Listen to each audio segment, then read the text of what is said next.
This is DC Channel Guns. Like and subscribe. Thank you for watching. What up? This is DC Channel Guns coming at you with another video. We've been talking about stocks up here on this channel and stuff like that, especially when it comes to two-way business and everything. It's very important. Two-way business will make a lot of money and stuff. Now, I've been saying this since the pandemic. If you've been watching me and listening to me and stuff, there's companies out there that you can make a lot of money on besides your technology companies and stuff that you hear on the stock market. And right now we're talking about Vista Outdoors. Now, yesterday, you're going to see some of that. It had popped to 10%. It's pretty much skyrocketing. Like I said, sales and ammunition and stuff is up. If you don't know a lot about Vista Outdoors, we're going to go over a little bit and everything.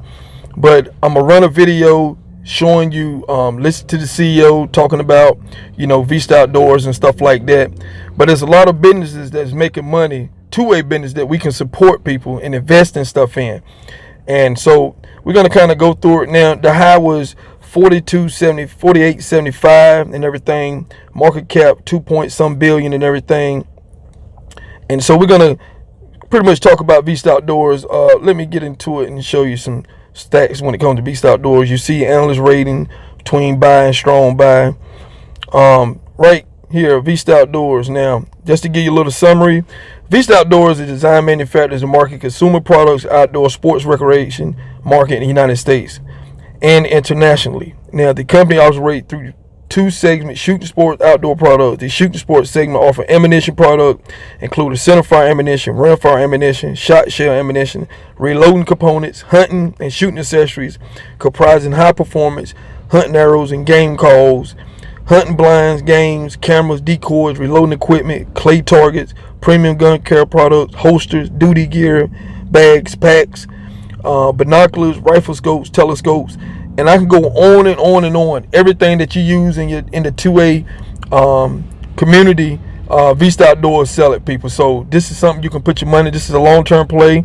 I must note that this is not financial information. Invest at your own risk and everything. These are one of the plays that I've been having out here. I'm a long-time holder of Vista Outdoors. So it's a tremendous money-making machine. And with the administration stuff that we have, some of the policies put in place, it's pretty much driving sales, people. We've been seeing, especially when it comes to ammunition and everything. So we're going to drop it. I'm going to let you listen to a couple comments when it comes to the CEO of Vista Outdoors and stuff like that. So we're going to get into that and let you listen to that and everything. So this is DC Channel Guns, and I'll catch you on the next one. Make enough to meet demand? Well, that's the problem right now, and it's really across the board. It's no secret that logistics, supply chain, all sorts of challenges from a material and a availability standpoint. But we're working as hard as we can. We're continuing to work overtime. We're continuing to hire more people to produce all of our coveted products. And demand certainly outpaces our ability to supply at this point. So it certainly portends for continued growth as we go forward. Yeah, I mean, you don't sell guns, you sell ammunition, but firearm sales reached a record last year. We saw background checks and purchases are still very robust right now. That is a read-through to your shooting sports business. What do you attribute that to? Well, what's interesting, Morgan, is the amount of new entrants to the industry is really what's driving it. It's a diverse, a much more inclusive industry.